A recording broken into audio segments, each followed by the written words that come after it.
te salue Marie, pleine de grâce. Réjouis-toi, le Seigneur t'a choisi. Toi Marie, cœur de prière, tu porteras en ton sein le Fils du Très-Haut.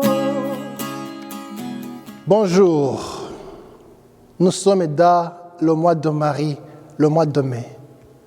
Aujourd'hui, nous sommes samedi, le 22 mai 2021. Nous méditons Marie du Calvaire. Femme, voici ton fils. Jean, voici ta mère. Écoutons l'évangile de Jésus-Christ selon Saint Jean, chapitre 19, versets 25 à 27. Évangile de Jésus-Christ selon Saint Jean. Debout de la croix, Jésus se tenait sa mère et la sœur de sa mère, Marie, femme de Cléophas, et Marie de Magdala. Jésus vit la mère et auprès d'elle le disciple qu'il aimait. Il dit à la mère, « Femme, voici ton fils. » Ensuite, il dit au disciple, « Voici ta mère. » Et à partir de ce moment, le disciple l'a reçu chez lui.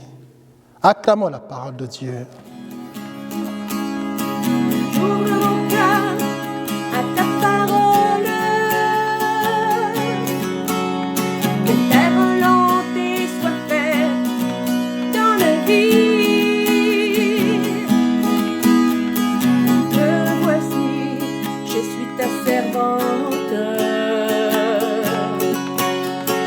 Ta volonté soit faite dans ma vie. Comme nous venons de le lire, au pied de la croix, Marie n'a prononcé aucun mot. J'imagine Marie dans sa souffrance, avec une très grande blessure. Quand Jésus disait, « Femme, voici ton fils », j'imagine Marie dans sa douleur, dans sa souffrance. Peut-être dans son cœur, il aurait dit, « Non, Jésus, c'est toi mon fils, l'unique de ma pensée, de ma vie. » Marie n'a prononcé aucun mot au pied de la croix. C'est la souffrance de cette mère qui assiste au supplice et à l'agonie de son fils. Marie m'apparaît démunie, sans prise sur ce qui se passe, bouleversée au plus profond d'elle-même, au point de ne plus pouvoir exprimer le moindre mot à l'égard de celui qui est alors l'unique de sa vie. Marie à la croix vivra ce que nous-mêmes nous connaissons, lorsqu'en totale incapacité de changer quoi que ce soit à la situation de l'être aimé, souffrant. Nous ne pourrons qu'être là, en être là immobile. D'ailleurs, pourrait-il y avoir une autre place de la part d'un parent aimant lorsqu'il n'y a plus rien à faire, plus rien à espérer? Mais son vécu de Marie est aussi l'histoire d'Évangile. Une parole inespérée lui est adressée de la part même de celui pour lequel elle est en souffrance.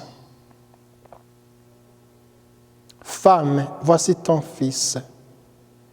Jésus s'adressa à sa mère, lui dit en désignant le disciple qu'il aimait, Jean, « Femme, voici ton fils. » Et à ce disciple au sujet de Marie, « Voici ta mère. » Pour moi, il y a dans ces paroles de Jésus mourant bien plus que l'expression d'un souci matériel quant à l'avenir de sa mère.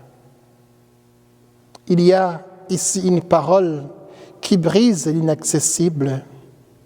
Marie, mère, Marie, comme toute femme, comme toute mère, malgré les prétentions de la mort, ne se résigne pas seulement de ne plus être aimée, mais encore davantage de ne plus pouvoir aimer. Voici ta mère, voici ton fils. Jésus invite Marie de continuer à aimer, de continuer à être aimée, d'espérer, de voir tout ce qui résonne comme d'innocence. Que l'histoire ne s'arrête pas là et que dans la vie, tout n'est pas solitude. Voici ta mère, voici ton fils. Paroles de vie pour Marie, paroles qui viennent à la rencontre d'un ressenti, submergé par sa souffrance, mais paroles qui donnent à entendre que Marie vivra encore de l'amour reçu et de l'amour donné. Amen. Prions pour ceux et celles qui traversent une solitude. Prions. Tu as voulu, Seigneur, que la mère de ton Fils, debout près de la croix, fût associée à ses souffrances. Accorde à ton Église de s'unir, elle aussi, à la passion du Christ, afin d'avoir part à sa résurrection. Lui qui règne et vit avec toi dans l'unité du Saint-Esprit, maintenant et pour les siècles des siècles. Amen. Que Dieu Tout-Puissant vous bénisse, le Père, le Fils et le Saint-Esprit. Amen.